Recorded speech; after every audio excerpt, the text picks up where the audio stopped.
Doğrusunu isterseniz geldiğim zaman herhangi bir partiyi yönetmeyi düşünmüyordum.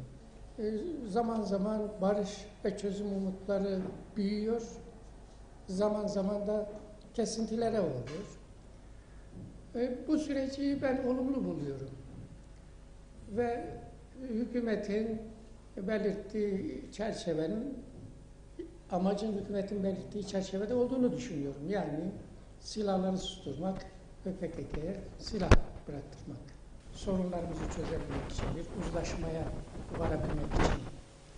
Bu konuda da kanımca bütün toplum kesimlerine, onları temsil eden siyasi hareketlere görev düşüyor. Yani bunu bir mezhep kavgası anlayışıyla sürdüremeyiz. Düşmanca bir tutuma sarılarak bunu sürdüremeyiz. O nedenle birbirimizi karşılıklı anlamaya ihtiyacımız var. Diyelim ki cemevlerinin statüsünün kabul edilmesi, zorunlu din derslerinin kaldırılması. Hani elbette Sünni halk, Müslüman halk kendi çocuklarına din dersi vermesi isteyebilir. Ama bu zorunlu olmamalı herkes için. Çünkü bu ülkede herkes Sünni Müslüman değildir. Önemli bir Alevi kitlesi var.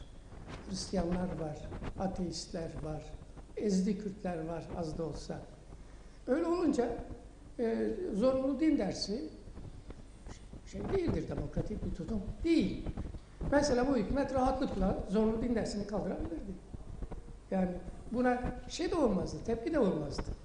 Danıştay'ın kararı var, Uluslararası Avrupa Mahkemesi'nin kararı var.